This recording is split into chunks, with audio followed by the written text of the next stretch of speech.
제가 오늘 말씀드릴 거는 2021년 우리가 매년 농사 지면서 매년 농사 짓기 힘들다는 얘기들을 많이 합니다. 자, 2021년에 어떤 문제점이 있었습니까? 우리 사과에서 2021년 그런 거 생각 안 해보셨어요?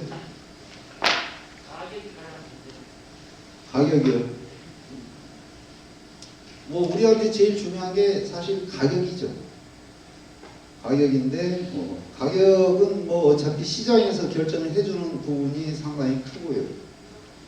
우리가 농사지면서 매년 어려움을 겪고 있는데 2021년에는 어떤 어려움이 있었는가, 우리가 이거를 좀 분석을 하고 거기에 따라서 또 금년 농사 짓는데 좀 반영을 해서 하면 조금 더 바운 운영하는데 좀 쉽지 않을까 이렇게 생각을 합니다.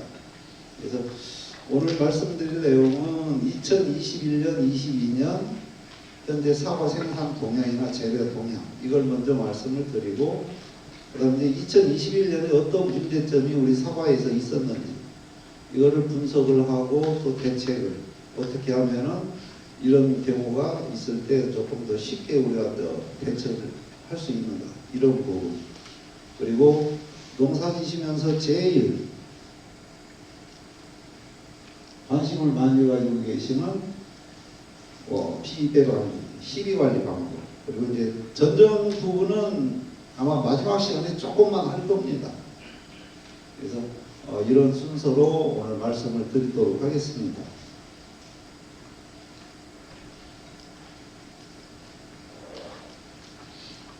자, 2021년 사과 생산 동향입니다. 2021년에 스가루부터 후지까지 우리나라에서 총 생산된 사과 생산량은 약 47만 8천 톤 정도 생산이 됐습니다. 한 48만 톤 정도 생산이 됐다고 보시면 될 것 같습니다.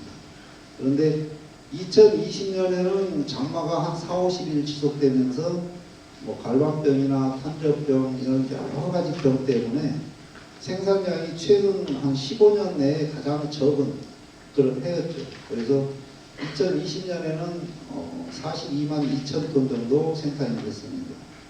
자, 아까 어떤 사장님께서 금년에 제일 문제가 지금 가격이다 이런 말씀을 하셨습니다. 자, 2020년에는 사과가 여기 보시는 것처럼 42만 톤 정도밖에 생산이 안 됐기 때문에 사과 시읒자만 붙은 과일은 시장에 나가면은 다 돈 됐죠. 정말 소나 돼지를 줘야 할 과일들도 도매 시장에, 특히 안동 시장에 출하를 하면은 그 전에 받았던 정품 가격보다 훨씬 더 좋은 그런 가격을 받았습니다. 자, 그런데 2021년, 22년보다 거의 한 5만 톤 이상, 한 6만 톤 정도 더 생산이 되다 보니까는 가격이 상대적으로 많이 떨어졌습니다. 실질적으로 홍로는 2020년산보다 약 30 내지 35% 떨어졌고, 후지는 15에서 20% 정도 가격이 떨어졌습니다. 그런데 평년 가격보다는 좋아요. 금년 사과 가격이. 평년에 보통 여기 보시는 것처럼 50만 톤 이상이 지금 생산되고 있었습니다. 우리나라 5천만 인구가 1년간 소비할 수 있는 사과 적정 생산량은 47만 톤에서 48만 톤 정도입니다. 즉 50만 톤이 넘어가면 우리 생산자들이 굉장히 큰 경제적인 손실을 볼 수 있는 그런 생산 수준이라고 보시면 될 것 같아요. 그래서 47, 8만 톤 정도 생산이 되면은 적정 수준의 생산량이다 이렇게 표현을 하고 있습니다.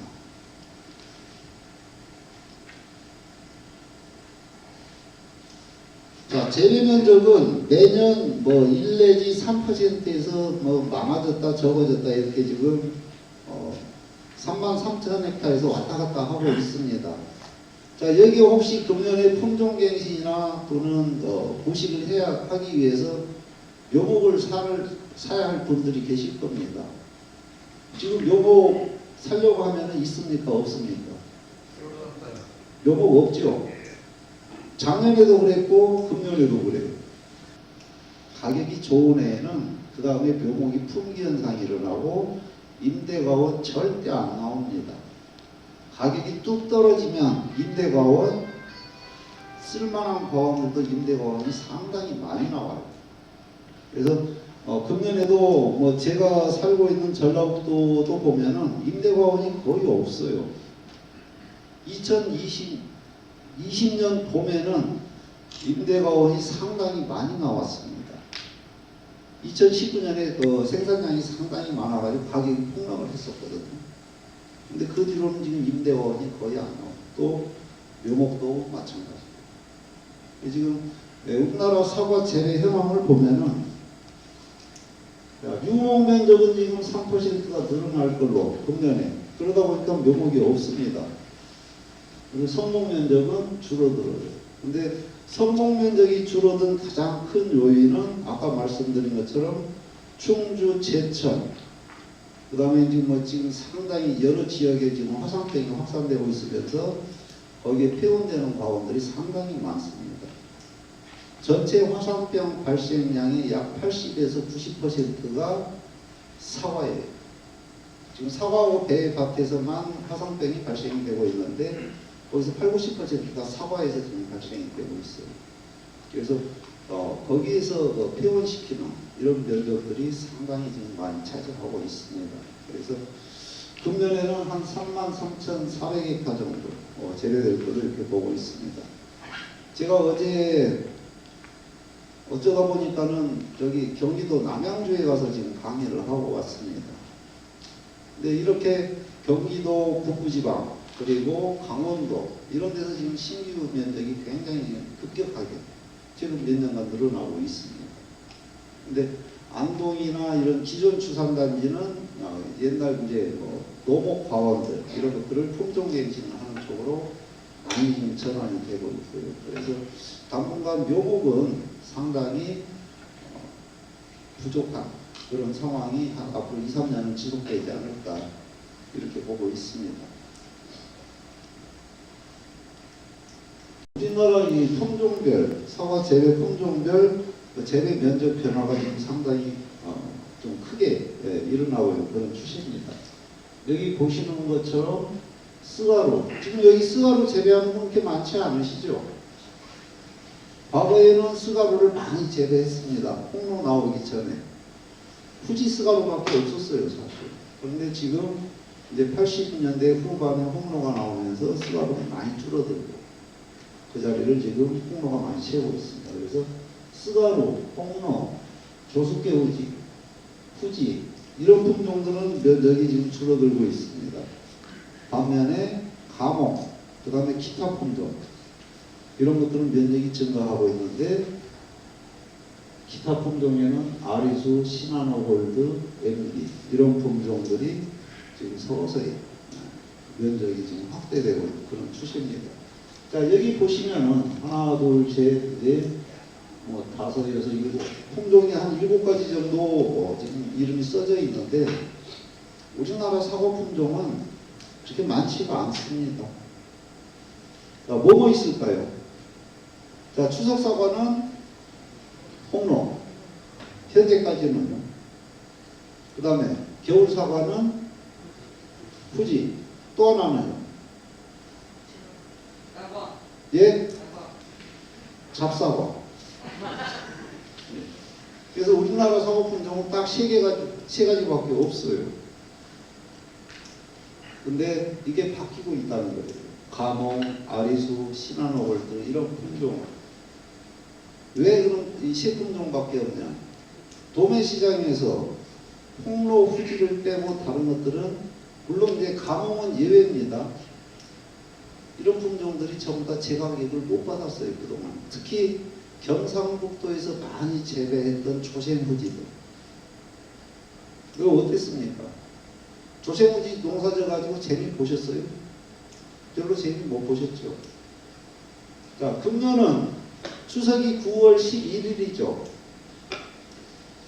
추석이 9월 상순에 일찍 든 해하고 추석이 9월 25일 이후에 늦게 든 해하고 사과 가격 형성하는데 굉장히 큰 차이를 보이고 있습니다. 자, 금년에 추석 지나고 나서 사과 가격은 어떻게 될까요? 예? 사과 가격 금년에는 똥값이 됩니다. 그러면은 이제 2023년에는 9월 30일인가 10월 1일인가 될 겁니다. 추석이. 그러면 내년에는 추석 이후에 사과 가격은 어떻게 될까요? 금값이 돼요.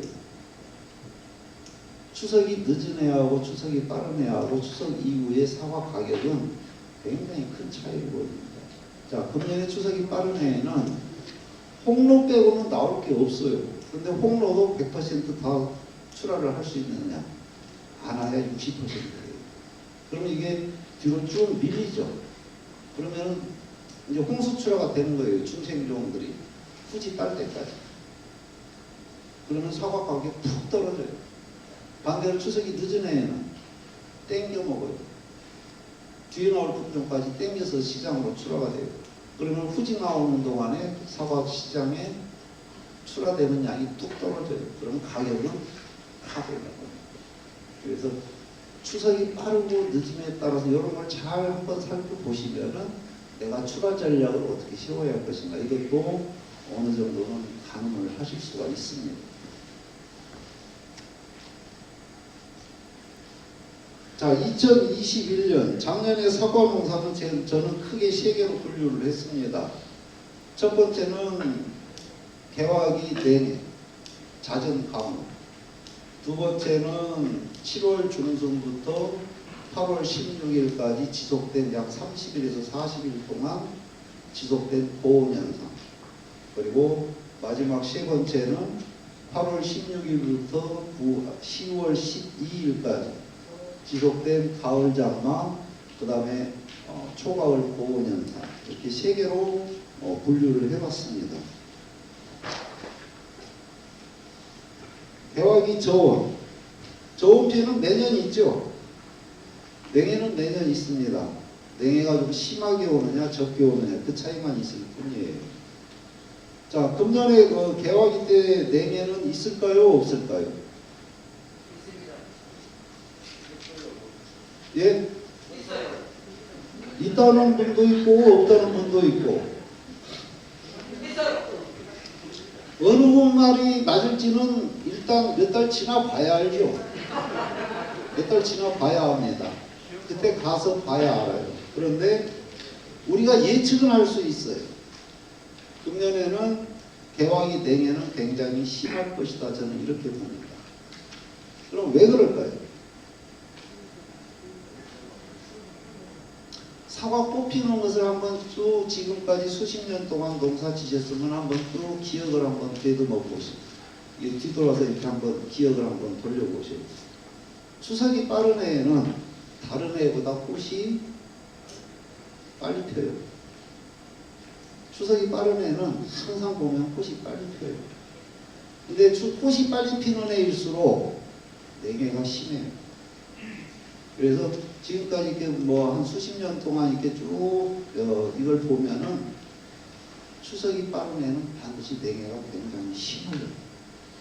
올해도 그래요. 3년에 한 번. 근데 윤달이 든 해는 냉해가 조금 적어요. 냉해가 와도 그렇게 심하게 오지는 않습니다. 그래서 금년에는 냉해가 좀 심하게 올 것이기 때문에 우리가 여기에 대처할 수 있는 그런 과호 관리를 해주시는 것이 굉장히 중요하다고 볼 수가 있습니다. 자, 개화기 저온, 그 다음에 서리피해 등 이런 데 결실이 잘 안 됐죠. 2021년에 꽃은 죽어라고 많이 폈습니다. 근데 꽃필 때 보고 어떤 생각을 하셨어요? 작년에 그 후지 꽃필 때 어떤 생각을 하셨습니까? 예? 올해 죽었다 그렇게 생각하셨을 거예요. 적과하려면 올해 죽었다. 조금 더 심한 표현을 하면은 올해 뒤졌다. 아마 그 생각 많이 하셨을 겁니다. 근데 막상 적과하려고 밭에 들어가 보니까 품이 10분의 1도 안 들었죠. 품이 안 들었어요. 자, 아까 우리 소장님 인건비 12만 원, 15만 원 얘기했습니다. 그 돈 주고라도 사람을 써야 되는데 쓸 사람이 없었죠. 근데 다행히 나무가 알아서 바위를 다 떨어뜨려 가지고 아예 안 달린 거죠. 떨어뜨린 게 아니고. 그래서 인건비를 많이 절감을 시켜줬습니다. 그 이유는 조금 이따 말씀드릴게요. 그러다 보니까는 홍로를 비롯한 이런 중생종에서 동록이 심했고, 그 다음에 과신곰팡이병도 심했습니다. 과신곰팡이병은 개화기 날씨에 따라서 심하게 나오는 애가 있고 좀 적게 나오는 애가 있습니다. 냉해가 심하고 개화기 때 비가 자주 오는 애에는 과신곰팡이병이 많아요. 기상 여건이 좋으면 과신곰팡이병 거의 안 나옵니다. 그리고 제일 큰 문제는 이거예요. 2020년 약 40일에서 45일간 지속된 장마. 그러다 보니까는 전국 사과밭의 약 40~50% 이상이 갈반병으로 조기 낙엽이 많이 쳤습니다. 그러다 보니까 저장량분이 부족하죠. 또 7월, 8월까지 지속적으로 비가 오니까 이때 일조량이 극히 부족했어요. 근데 이때 제일 중요한 게 햇볕이거든요. 왜? 화분화가 되는 시기예요. 근데 이때 햇빛이 없고 비가 오니까 꽃이 제대로 만들어지지를 않았습니다. 저장량도 부족했고. 그래서 꽃은 죽으라고 많이 피었는데 실질적으로 과일은 안 달렸어요. 작년. 그리고 이거. 봄철에 지금 제가 이제 오늘 안동에서 지금 3번째 지금 강의를 하고 있는데요. 작년 봄에 사과밭에 관수 하셨습니까? 거의 안 하셨을 거예요. 물 주려고 하면은 비 오고, 물 주려고 하면은 비 오고. 근데 그것도 딱 요일을 정해서 왔죠. 금요일에서 일요일까지. 3일 중에 하루는 분명히 비가 왔어요. 코로나 때문에 전국이 시끄러운데 어디 나가 그냥 집에 있어. 돈 쓰지 말고 집에 있어 하고 비가 딱 그 주말에 맞춰서 그렇게 비가 왔어요. 그러다 보니까는 조기낙화 현상. 아마 일부 지역에서는 안동에서도 조기낙화가 일부 발생을 했을 겁니다. 제가 살고 있는 남원에서도 조기낙화가 제법 발생을 했었으니까요.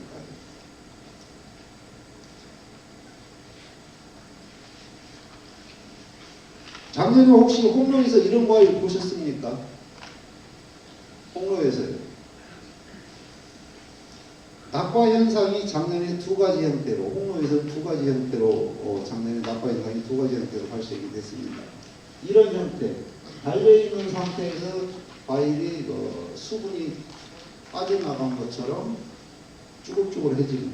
근데 낮에는 이렇게 생겼다가 밤만 되면 또 팽팽해져요. 밤에 이제 이슬이 내리고 그러면은 팽팽해졌다가 이게 몇 번 반복이 되다가 그대로 말라들든지 아니면 떨어지든지. 이런 현상은 사실 상당히 보기 어려운 그런 증상입니다. 통상적으로 홍로에서 낙화되는 증상은 이런 증상입니다. 홍로는 과일이 노랗게 변하면서, 물론 경우에 따라서 요 과경도 약간 색이 변하면서 낙화되는 그런 증상을 보이는데, 작년에는 이것도 나왔고 이런 과일 좀 수분이 빠져나가는 그런 증상도 나오고 그랬습니다. 이건 극히 정상과고.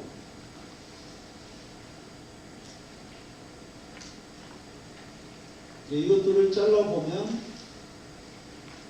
우리가 통상적으로 유광이 때 이 정도 종자가 형성이 되면 저거는 낙화가 안 되죠.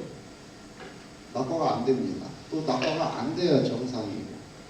그런데 낙화가 됐어요. 반대로 후지는 홍로하고 낙화 현상이 좀 다르게 나옵니다. 여기는 크게 변화가 없어요. 색깔 변화가. 그런데 후지는 이 부분, 아니면 이 과경 전체가 이렇게 노랗게 변하든지 과경 전체가 붉은색을 띠면서 이렇게 낙과가 돼요. 그래서 후지하고 홍로는 낙과가 같이 진행이 되는데 증상이 좀 다르게 나오는 그런 특성을 가지고 있습니다.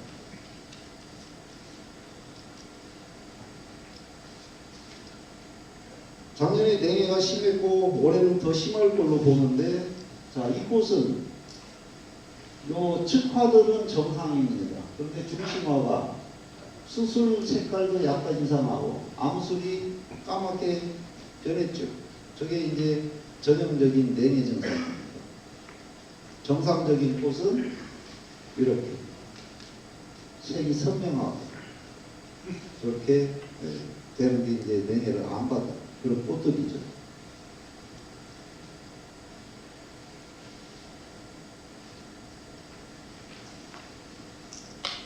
작년에 후지 사과 후지에서 꽃은 엄청나게 많이 피었습니다.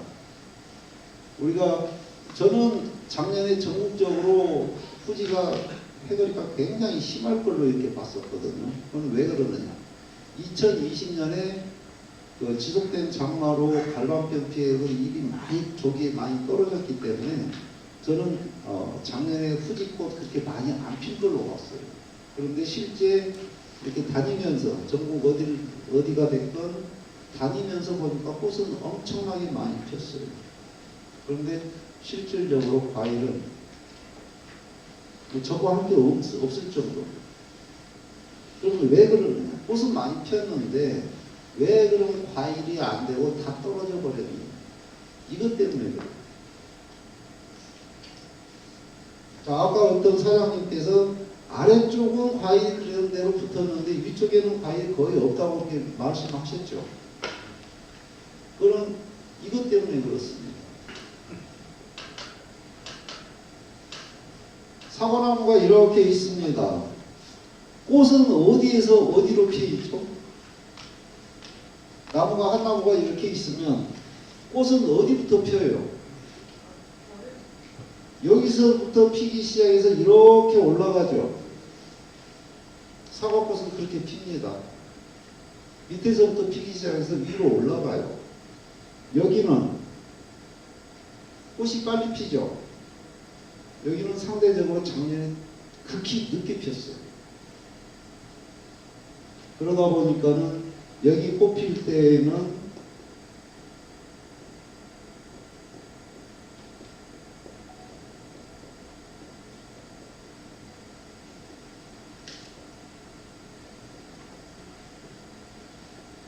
이런 수분수 품종들 꽃이 어느 정도 있었습니다. 그러다 보니까 여기 꽃 필 때는 이것들이 수분수 역할을 해서 여기는 과일이 달렸어요. 그런데 여기 필 때는 이미 요거 다 끝났어요. 다 끝났어요.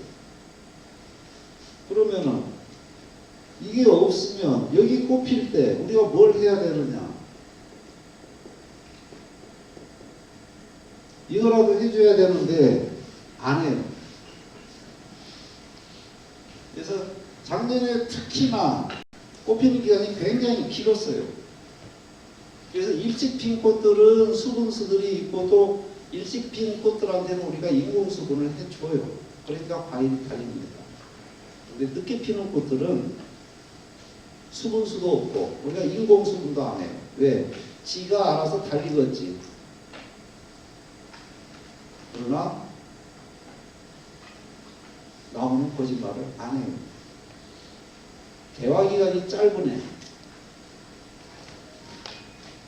개화기간이 7일에서 10일 정도 굉장히 빨리 끝나는 해에는 어떻게 되죠? 죽어요. 적과하느라고 1년에 들어갈 건 거의 절반 들어갑니다. 개화 기간이 짧은 해에는 그만큼 꽃필 때 날씨가 굉장히 좋았다는 거예요. 온도 조건도 좋고 그러니까 꽃피는 기간이 굉장히 짧아져요. 그러면은 착과가 엄청나게 잘 돼요. 꽃이 이렇게 피면 이건 과일이 다 됩니다. 근데 개화 기간이 보름 이상 지나 길게 형성이 되면은 초기에 핀 꽃만 과일이 되고 늦게 핀 꽃들은 과일이 안 돼요. 왜 그러느냐? 자, 첫째는 수분수가 없습니다. 그리고 제일 중요한 게 이거예요.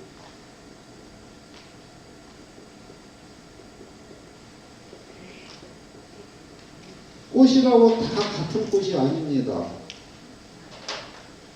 정상적인 화총, 즉 저장양분이 충분하고 꽃눈 하나에서 사과꽃이 5송이, 6송이 피는 이런 정상적인 화총들은 수명이 길어요. 한 3일에서 5일 정도 갑니다.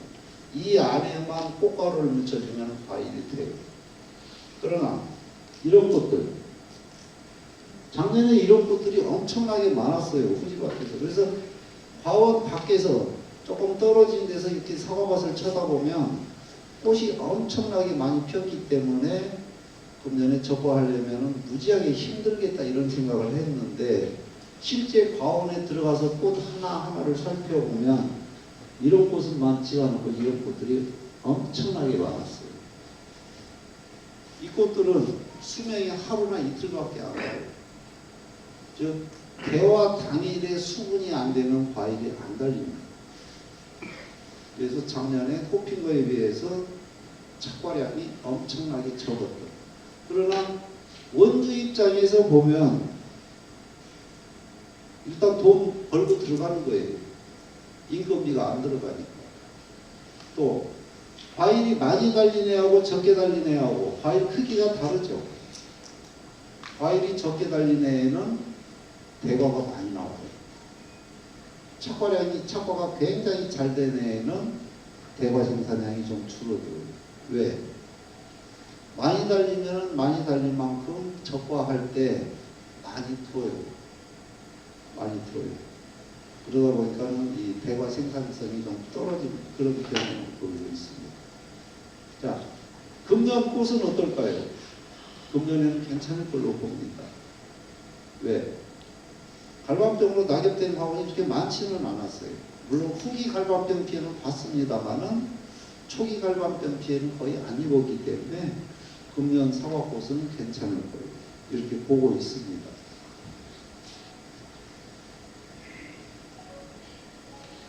낙과 원인은 여러 가지가 있습니다.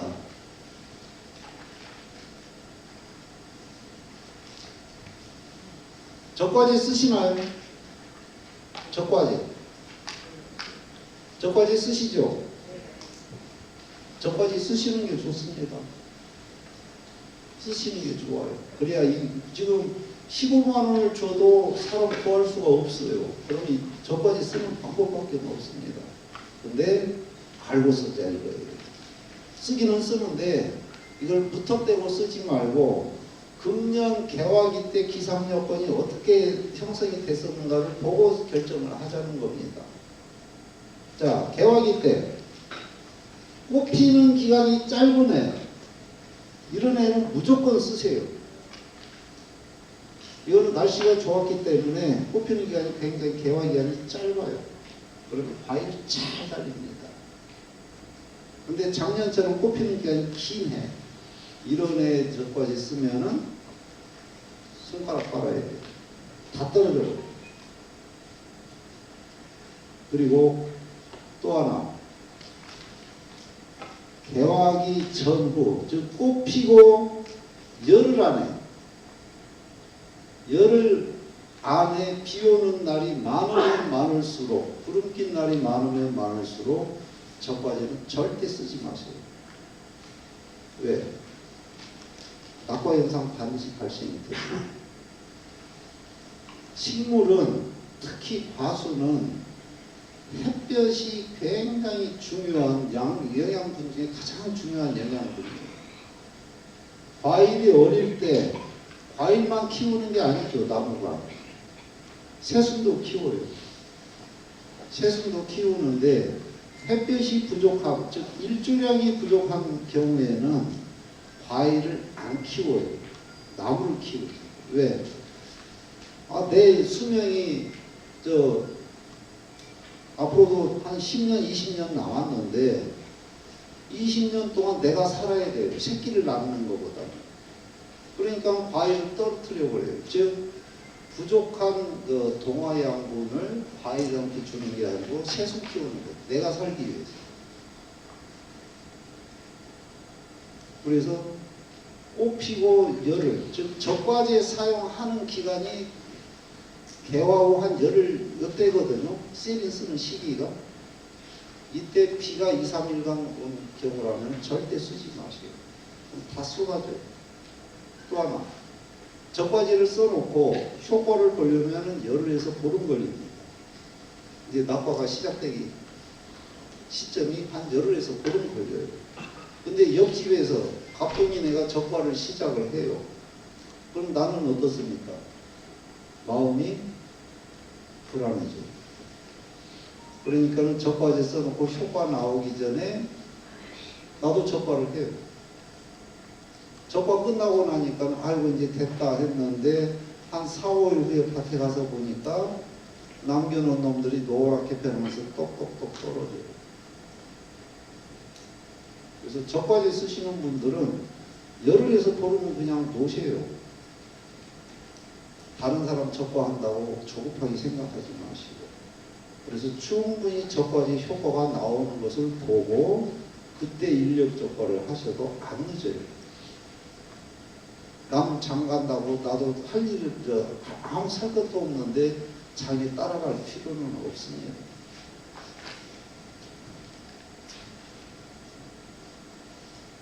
자, 여기 보시는 것처럼 새순 키우는 거하고 과일 키우는데 영양분, 특히 이제 햇빛을 보고 만드는 동화물질, 이게 우리가 이제 탄수화물이라는 표현입니다. 이거는 기상 여건이 불리하면 과일한테는 뭐 신초 키우는 거예요. 즉 새순을 키우는데 지가 살기 위해서 새순을 키우는데 양분을 다 보내주고 과일은 안 키워요. 그래서 아까 보시는 것처럼 충분히 종자가 형성이 됐음에도 불구하고 낙과되는 이유가 바로 거기에 있습니다. 과일로 양분을 안 주면은 종자가 있어도 이걸 다 낙과가 돼요. 그러면 우리가 그럼 그냥 하늘에다 맡기고 그냥 두 손 놓고 하늘만 쳐다봐야 돼. 그러시면 안 돼요.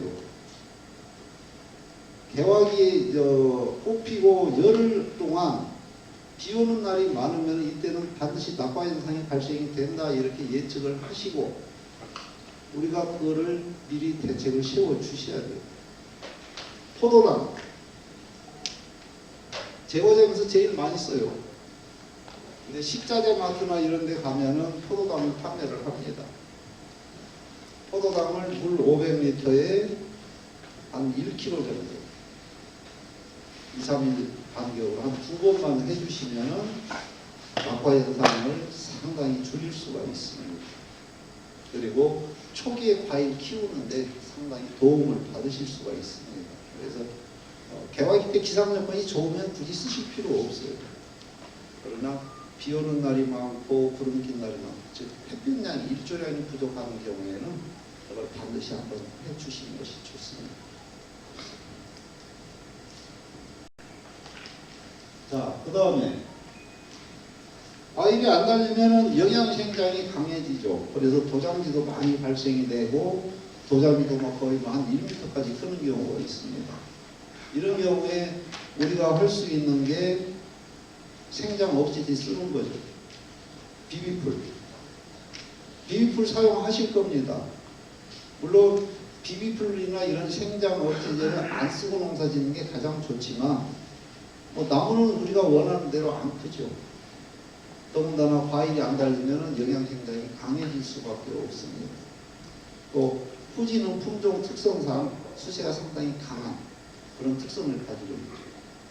그래서 비비풀 쓰는데 이게 어느 경우에는 효과가 잘 나오는 것 같고 어느 경우에는 내가 비비풀을 썼는지 안 썼는지 돈만 버렸는지 이런 경우가 많이 있습니다.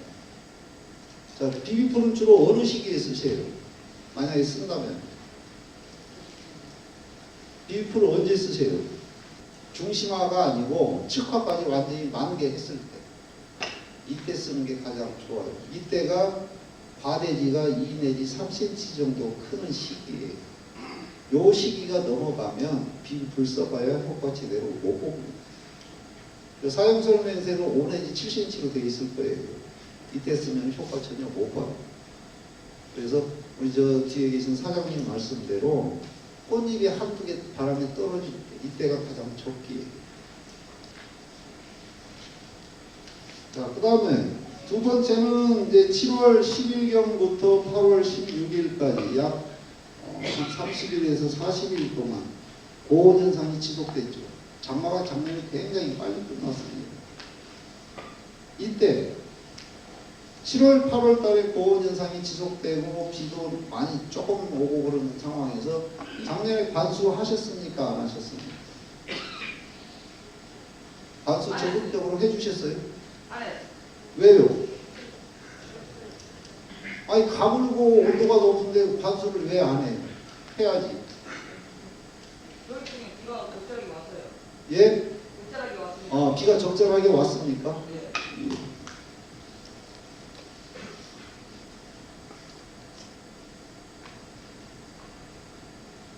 근데 그 피해가 작년에 굉장히 컸습니다. 자, 7월, 8월이 후지 같은 경우 전체 크기의 약 80%가 크는 시기죠. 근데 고온현상이 지속되고 강수량이 극히 적다 보니까 과일 크는 게 굉장히 부진했어요.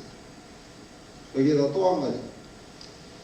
고온현상이 지속되면서 8월 상중순경부터 후지도 후지뿐만이 아니고 뭐 홍로, 감옥 다 마찬가지로 껍데기는 새파란데 과일 속은 빨리 성숙이 진행이 됐습니다. 그러면서 오신 생산량이 감소하고 에틸렌 발생량, 즉 노화 촉진 물질인 에틸렌 발생량이 급증을 했어요. 그러면서 홍로, 시나노골드, 감옥, 후지, 아리수는 작년에 그렇게 낙과가 거의 없었습니다. 이런 기상 조건 속에 있었고, 그러나 여기에 있는 홍로, 후지, 시나노골드, 감옥은 낙과가 상당히 많이 진행이 됐어요. 이건 왜 그러냐? 이것 때문에 내부 성숙 진행, 에틸렌 발생량 급증. 그래서 품종별로 낙과가 발생이 되면은 낙과 방지제 반드시 쓰셔야 돼요. 근데 고지 피우고 안 쓰는 사람들이 있어요.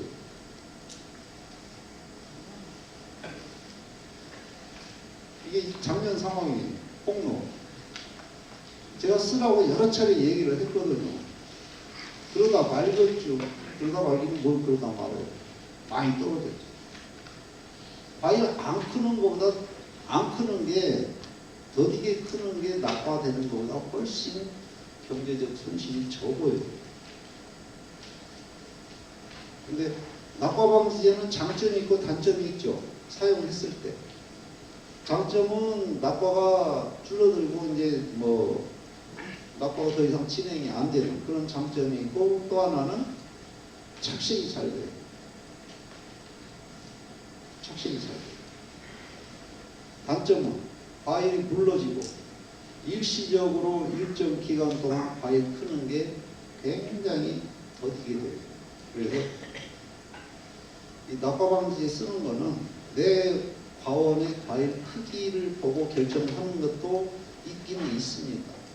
그러나 낙과가 많이 진행이 되면 반드시 써주셔야 돼요. 그래서 7월, 즉 장마 기간에는 비가 어느 정도는 오고 온도가 좀 높게 형성이 안 되는 그런 기상 조건이 가장 좋아요. 즉 7월달에는 비가 적당히 와줘야 돼요. 이때부터 고온현상이 지속되면 그 해에는 반드시 낙과가 발생이 됩니다.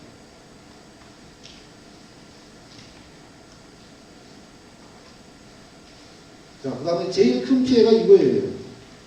8월 16일부터 지역에 따라서 10월 12일까지 약 한 40일 넘게 가을 장마가 지속됐습니다. 비가 지속적으로 오지는 않았지만은 가을 장마가 굉장히 늦게까지 진행이 됐어요.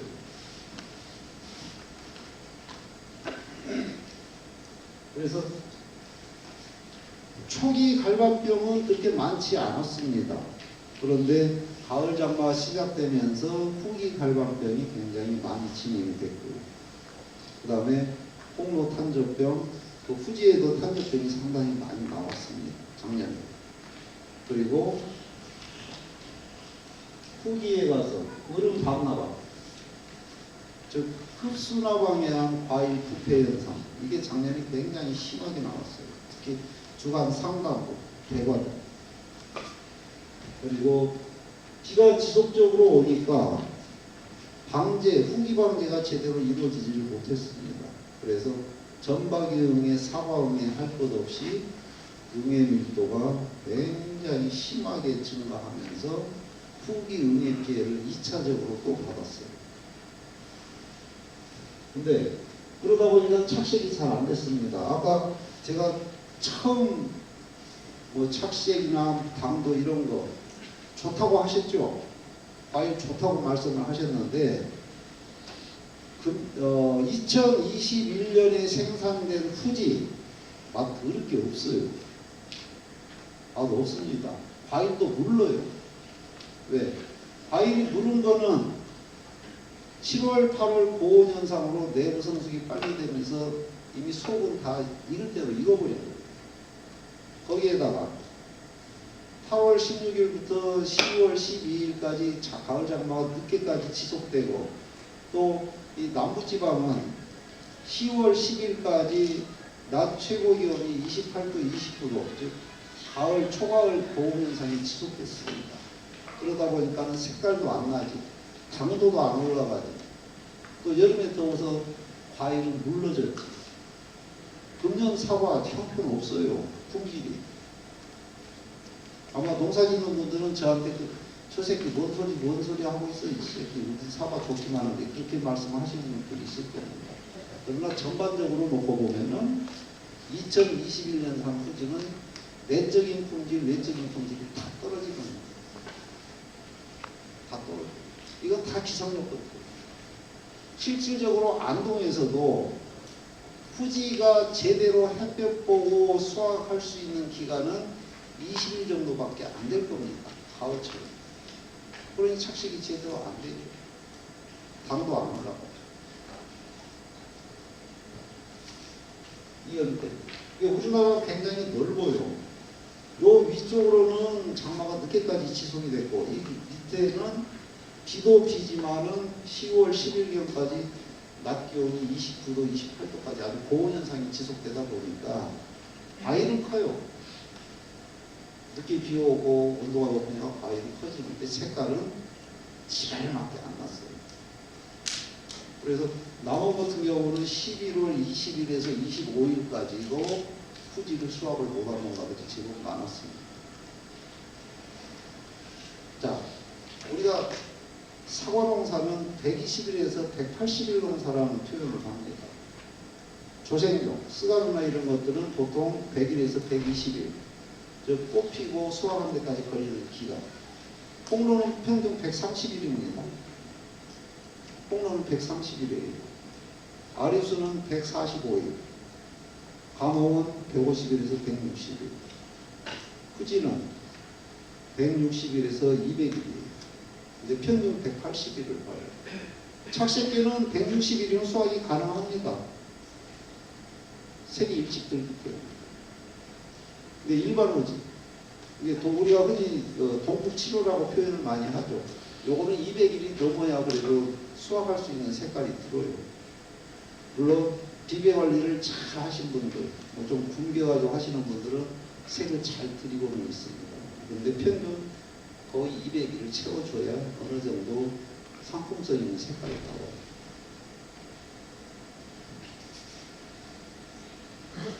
작년에 이게 굉장히 많았습니다. 이제 반응구멍, 이 얼음 방나방, 흡수나방 피해. 다른 해충들은 과일에 흡집을 하면 그 부분이 스펀지처럼 변해요. 딱딱하게 굳거나. 그런데 연온만큼은 안 그래요. 과일이 썩어요. 여기 지금 썩기 시작했습니다. 그러다 시간이 지나면 이렇게 썩어요. 푹 썩어버려요. 근데 이런 방제가 상당히 어렵습니다. 왜? 밤에만 지랄하게 다니거든요. 이놈 잡으려면은 두 가지 방법밖에 없어요. 살충제를 밤에 뿌리든지 아니면 유살등 설치해서 포획을 해서 없애든지. 근데 유살등에도 잘 안 들어와요, 이놈. 그래서 상당히 그 피해가 좀 최근에 지금 많이 발생이 되고 있는 그런 해충입니다. 자, 여기 뭐 10월 20일경에 찍은 사진입니다. 이 뒷면의 오렌지 색깔, 이거 전부 보이시죠? 이 정도 되면은 저게 몇 마리 정도 붙어 있을까요? 수십 마리입니다.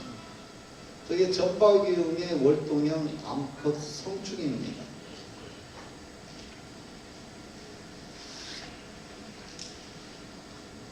요 오렌지색, 이게 전부 다 전박이용이에요. 굉장히 많습니다. 이게 작년도 상황이에요. 근데 여기 보시면 여기 밀집되어 있죠. 저게 나무에 딱 붙어 있는 게 아니에요.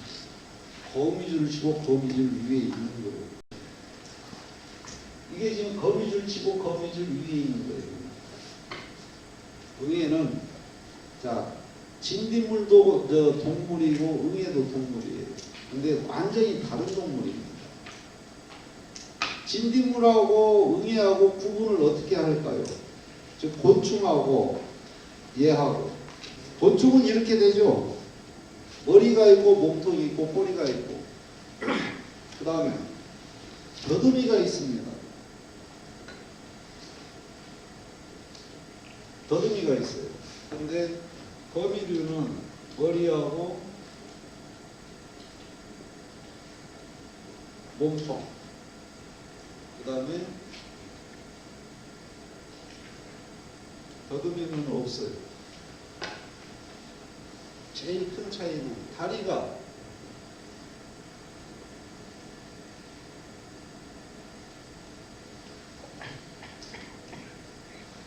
곤충은 다리가 몇 개죠? 머리, 몸통, 꼬리 하나, 둘, 셋. 이게 곤충이죠.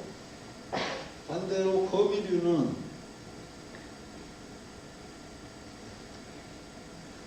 네 쌍이 또 세 쌍이. 응애는 다리가 네 쌍입니다. 알에서 막 깨어나면 세 쌍이 다리가. 그러다가 조금 더 커지면 다리가 한 쌍이 더 생겨요. 그래서 우리가 같은 해충이지만은 일반 살충제하고 응애하고 다른 점이 응애약은 우리가 살비제로 불러요. 살충제로 안 불러요. 그래서 완전히 작용 기작이 다른 그런 특성을 가지고 있습니다.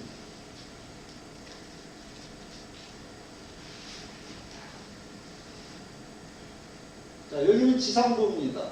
여기는 지면하고 가까운 대목 부위, 거의 초피 속에. 자, 이거는 방제가 쉬워요. 왜? 눈으로 보이니까 그냥 기계 의제 지금 살포해주면 저거 밀도는 거의 90%까지 떨어집니다. SSD로 살포를 해주면. 근데 얘는 조피 속에 들어있기 때문에 SSD로 살포를 해도 약이 저기까지 안 들어가요. 그럼 이거 어떻게 해야 되는 거예요? SSD 그냥 이 펜으로 돌리지 마시고 약대 빼죠. SSD에서. 고압식으로 조피가 떨어져 나갈 정도의 압으로 쏴주면은 이것들 거의 90% 잡을 수가 있어요. 근데 저거를 봄까지 그대로 두면 내년에는, 금년에는 응애 피해를 초기에 굉장히 심하게 받을 수 있는 그런 조건이 됩니다.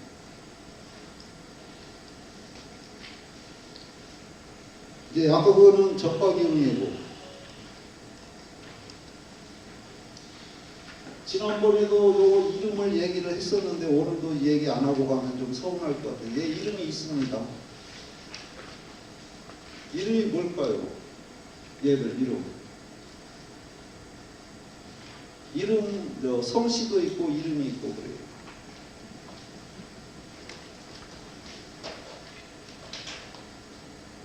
성씨는 임씨고, 예? 이름은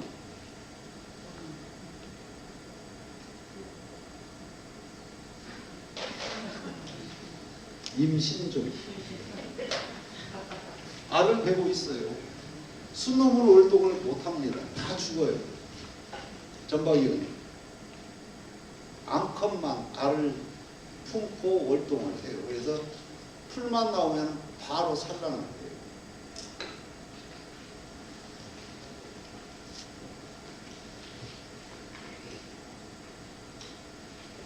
지금 전쟁 많이 하고 계시죠? 요거 많이 보실 겁니다. 사과응의 알.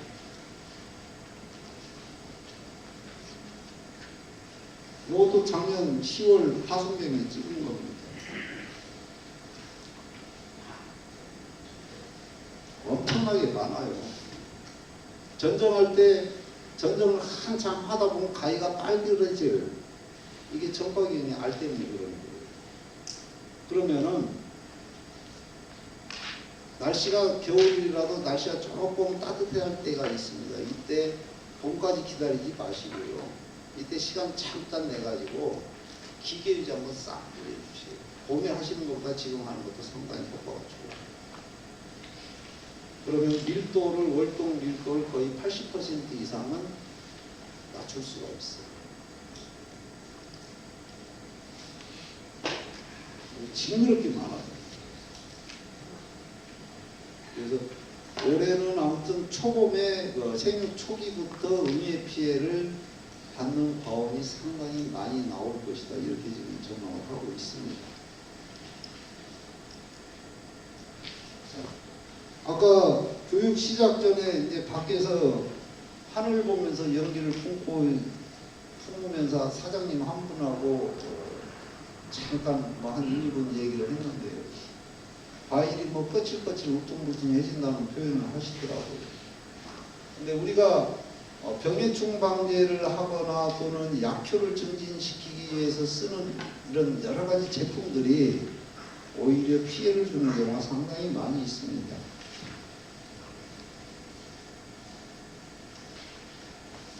대화전부터 과일이 어릴 때 살포해서는 안 되는 약들이 있어요. 이미노카딘 트리아세테이트 계통, 즉 베프란 성분이 들어있는 단제나 합제들, 이런 것들은 피해가 상당히 심하게 발생되는 그런 특성을 가지고 있습니다. 베프란, 벨푸트, 참조네, 그 다음에 삼진왕 미사일. 그런데 요 적도마 삼진왕 미사일 이 약제들은 설명서에는 피해 증상이 전혀 표시가 안 돼 있어요. 근데 쓰면은 피해가 엄청나게 크게 나와요.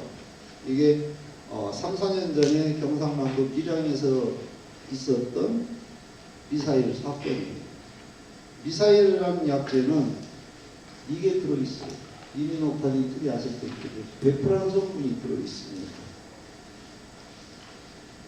아로빈 마찬가지예요. 과일이 어릴 때 쓰면은 동록이 심하게 발생이 되고 거기다 또 전착제를 같이 쓰면은 약해가 많이 발생이 돼요.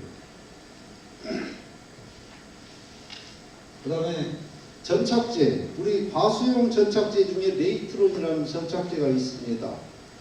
이 피해가 의외로 많아요.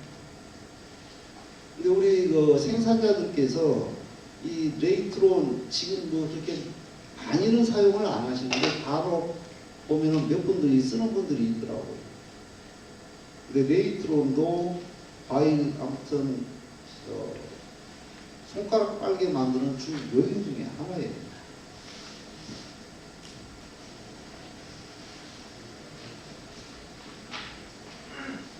이게 동록이죠. 저거는 기상 요건 때문에 발생된 동록 피해가 아닙니다. 저거는 100% 레이트론 피해예요.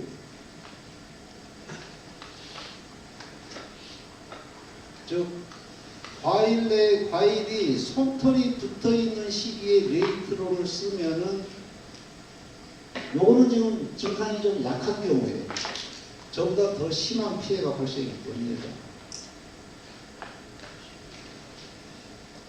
레이트론은 반드시 그 사용 설명서를 읽어보면 솜털이 붙어 있는 유곽이, 근데 표현은 좀 다릅니다만 유곽에는 절대 사용하지 말라고 되어 있어요.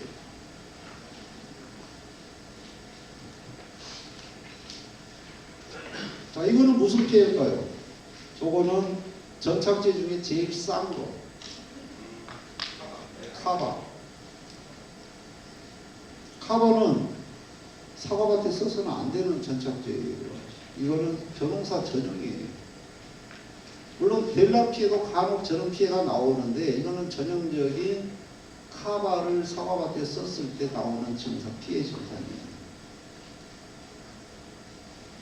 시기에 관계없이 나옵니다. 아예 크게 관계없이 증상이 나와요. 자, 이거는 무슨 피해일까요? 과일이 쩍쩍 벌어지죠. 저게 밀양에서 있었던 미사일 피해입니다. 즉 베프란 성분이 들어있는 약재를 과일에서 솜털이 붙어 있을 때 써서 저런 피해가 발생이 된 거예요. 근데 다 그랬느냐? 농협에서 갖다 쓴 농가들은 피해를 안 봤어요. 왜? 미사일 처방을 안 했어요. 농협에서. 근데 개인 농약상에서 갖다 농약을 친 농가들만 좀 피해를 봤어요. 개인 농약상은 미사일을 판매를 했어요. 과일이 어릴 때. 그래서 경농하고 소송이 붙어서 농가들이 이겼는데 내가 요구하는 거는 요만큼인데 경농에서 보상해 준 건 요만큼밖에 안 된다고 해요. 어디까지나 우리는 피해를 입어도 물밖에 안 돼요. 갑이 될 수가 없어요. 생산자가. 자, 이거는 무슨 피해일까요? 마이신계통 약제, 그 다음에 동계통 약제, 석회포르도액. 물론 뭐 엄밀하게 따지면 석회포르도액도 동계통이죠. 그 다음에 PB풀, 생장억제제. 요 네 가지가 넷 중에 아마 세 가지가 금년에 보급이 될 겁니다. 이게 요 네 가지 약제들이 전부 다 화상병 예방 약제들이에요. 마이신계통 두 가지 나올 것은 뻔하고 동계통 하나 나올 것이고요. 뭐 잘하면 석회포르도액 나올 거고.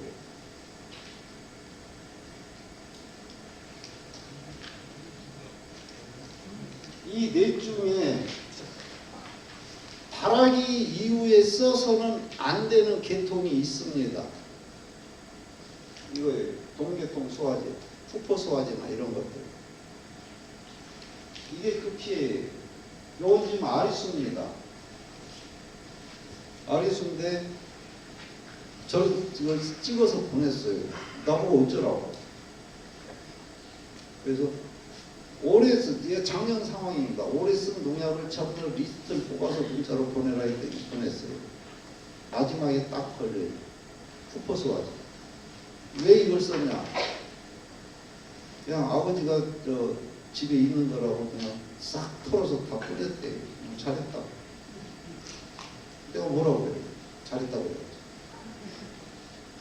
동계통 수화제를 꽃눈이 벌어지고 난 후에 특히나 유효하기 기간 동안에 사용을 하면 저런 피해를 오히려 베프란 성분이 들어있는 약재가 더 큰 피해를 줄 수가 있습니다. 그래서 이 지원방지된 화상병약으로 지원방지된 동계통 수화제는 절대 신경기 때는 쓰지 마시고, 안돈이 뭐 지역에 따라서 뽑히는 시기가 좀 다르죠. 동수화제는 지역에 관계없이 만약에 쓰신다면은 3월 25일 안에만 쓰세요. 아마 이때는 발화가 막 되는 시점이나 발화되기 전일 겁니다. 즉 발화 전에. 이때 못 쓰면 언제 쓰느냐? 사과 다 따고, 즉 사과 나무에 과일이 하나도 없을 때, 이때는 괜찮아요.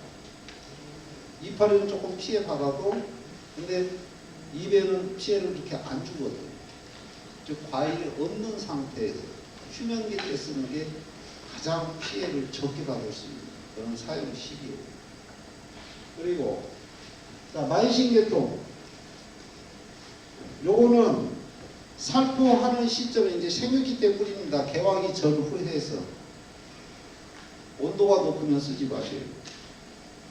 차라리 구름 끼고 온도가 좀 낮은 날 쓰세요. 만신계통을 온도가 높은 시기에 사용을 하면은 잎이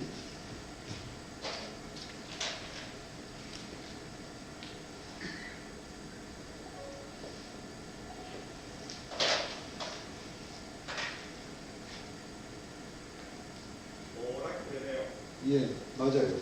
지금 이제 노란색이 없어서 제가 빨간색으로 쓰고 지금 그리는 거거든요. 그래서 이 만신계통은 가급적이면은 온도가 높지 않은 시기에 그런 날을 골라서 사용을 하시는 것이 피해를 최소화시킬 수 있는 그런 방법입니다. 그래서 우리가 병해충 방제를 위해서나 아니면 약효를 증진시키기 위해서 사용하는 이런 여러 가지 물질들이 오히려 심각한 피해를 가져오는 경우가 상당히 많이 있습니다. 그 다음에 기능성 접착제나 뭐 오일계 또는 침달성 영양제 이런 거하고 혼용했을 때 약해가 발생되는 약들이 일부 있습니다. 디티아논계통, 즉 지금 현재 탄저병하고 갈반병 예방약제를 가장 좋다고 하는 델란 성분 이런 약들은 델란 성분이 들어있는 약들은 이런 것들하고 혼용을 해서 살포를 하면은 피해가 좀 발생이 되는 그런 특성을 가지고 있습니다. 이런 약제들입니다. 뭐 델란, 그 다음에 뭐 델란 디디페이스트라프 이런 약제들. 그리고 이 약제 말고 미리본 포르프나 스트로비, 헤비치, 카브리오이, 즉 SDHI 계통이나 스트로빌루린 계통 이런 약제들은 가급적이면 전착제나 이런 것을 혼용하지 않고 그냥 작물 보호제. 요즘은 농약이라는 표현 잘 안 합니다. 우리 그냥 농약 그러는데 작물 보호제라는 표현을 좀 많이 씁니다. 조금 순화시키기 위해서. 그래서 이런 약제들은 가급적이면 영양제하고 전착제는 일부 괜찮아요. 근데 영양제하고는 절대 혼용하지 않도록 그렇게 주의를 해주시기 바랍니다. 그 다음에 30도 이상 고온기에 살포했을 때 약해가 발생되는 약들이 8가지가 있습니다. 살균제 4가지, 살충제 4가지. 살균제는 아리미소진, 바코닐, 폴펫, 캡탄. 최근에 지금 아리미소진 때문에 말들이 많죠. 약해 때문에. 근데 거기에 반드시 써져 있어요. 사용 설명서를 읽어보면 어떤 시기에 살포할 때 주의해라는 내용이 반드시 있습니다. 근데 우리가 안 읽어보고 쓰니까 피해가 발생이 되는 거예요. 자, 살충제는 데시스, 더스반, 스미치오, 다니톨. 이 8가지 약제는 고온기 때 살포를 하면 반드시 약해가 발생이 돼요. 어떤 약해가 나오느냐. 이런 약해가 나옵니다. 깨끗하게 노랗게 변해요. 자, 이런 피해 증상이 나와요. 근데 홀펫하고 데시스하고 섞으면 더 잘 떨어집니다. 그래서 이거를 그 전에 제가 이제 여러 번 경험했던 그런 증상인데 작년에 음성센터에서 저한테 사진을 보냈어요. 저거를. 농가는 갈반병이라고 하는데 본인이 봐서는 갈반병이 아니라는 거예요. 그래서 사진을 보내와서 진단 좀 해달라고. 그래서 제가 이걸 약을 보내줬어요. 이거를 자료를. 분명히 이 중에 하나나 2개 썼을 것이다. 썼대요. 이게 전형적인 고온 장애입니다. 그래서 우리가 병해충 방지를 위해서 쓰는 약제들이 오히려 피해를 가져오는 경우가 상당히 많아요. 그래서 절대 약을 함부로 쓰지 마시고 좀 주의사항을 좀 읽어보세요. 그래야 피해를 줄일 수가 있습니다.